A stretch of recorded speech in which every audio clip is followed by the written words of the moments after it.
There's only been a few things that have really bothered me this year for the Dallas Cowboys, and that was the way that we lost to the Eagles. Let's check it out. So in particular, I'm talking about these plays where A.J. Brown runs right across Michael Parsons' face. Those went for a first down and a touchdown. And I think this is a brilliant bit of coaching, because what do you do with a player that you can't block?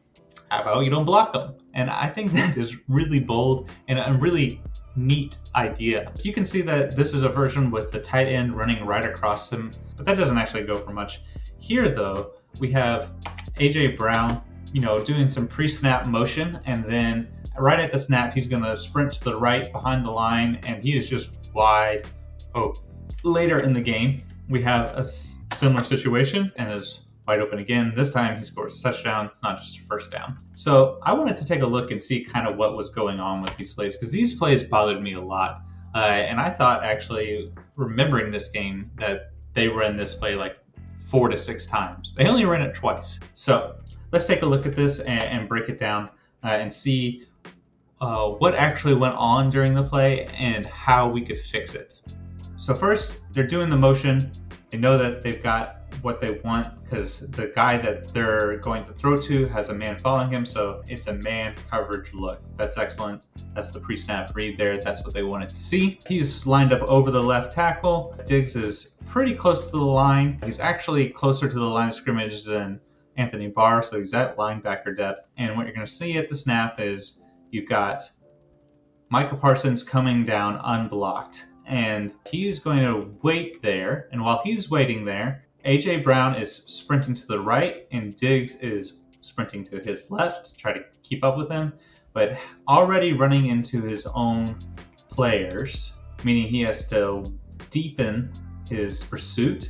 At this point, Michael Parsons sees A.J. Brown flash in front of him. Then we get this pick play from Devontae Smith, and the ball's out. And at the time he catches it, you got nobody within 5 yards. Michael Parsons is the closest, but Malik Hooker makes the tackle out of bounds. We can see this again from this side. Same deal. You see Diggs trying to get around the traffic and is screened off. Now the good news is that this play and the play that follows this for the touchdown are both illegal. So let's take a look at what I mean. And the first thing I'm talking about is, in the NFL, you're only allowed to have your lineman go down the field 1 yard on a blocking play. So you can mark where the ball is right now. If you play through it, you can see that at the time that Jalen Hurst released this ball, there are 2 linemen who are more than 1 yard down the field. That's an illegal play there. At the very same time, that is an illegal pick play that has a 5-yard penalty, replay the down. So either way, this is an illegal play. Let's look at the next one. All right, A.J. Brown comes back. He settles over the left tackle just like he did before.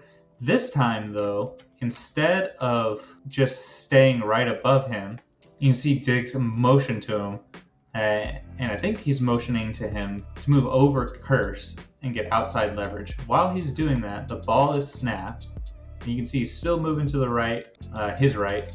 And A.J. Brown is moving to his right, away from him, and you can see that there's already quite a bit of yards of separation between them. We again have Michael Parsons setting down and reading the play, and then chasing A.J. Brown, who is, again, crazy wide open. And you can kind of see Michael Parsons wondering, he's got his arms out like, why is this happening? Why? There it is. Why?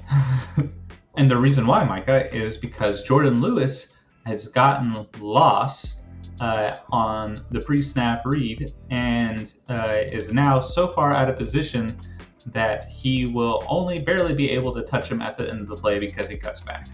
Again, though, this is an illegal play. And it would have been an illegal play for the same reason as the one before, because Jordan Lewis was so far out of position. You can see that Devontae Smith can't even pick him. He's too far out of the play. But the offensive linemen have shot off once again and are, that ball, whenever it's snapped, is at the 15-yard line, right? By the time it's let go, right there, you got 1, 2, 3 offensive linemen more than 1 yard down the field. Maybe there's some grace there, but if they're not going to call it, then don't put it in the rule book. If we want to look at how to defend this, is, I think, pretty easy with a few adjustments. Number one, don't put your defensive back so close to the line of scrimmage that they're getting picked by the linemen, pushing back your defensive linemen and linebackers. Play off the ball. Secondly, this is not Michael Parsons' man, but if you want to be a great player, I think a great play here would be, instead of him stopping to read this play, which I understand he needs to keep his outside leverage, pushing upfield and jamming A.J. Brown. And if he jams him, if he keeps his current pace, he jams him right on the right side of the running back, and I think can cause some havoc there and at least allow his corner some time to recover. The danger would be losing outside contain for sure, but the alternative at this moment is that there's a touchdown. Finally, I want to just thank y'all. I went from 7 subscribers to over 100 over this past weekend. It's been really fun and really exciting. I appreciate you guys for subscribing. I didn't expect this. I thought this would fail like most of the things that I try to do. I was just doing this kind of learn a new piece of software. So thank you for subscribing. It was very kind of y'all, and I did not expect it at all. Hope you guys have a good day. That's all I got.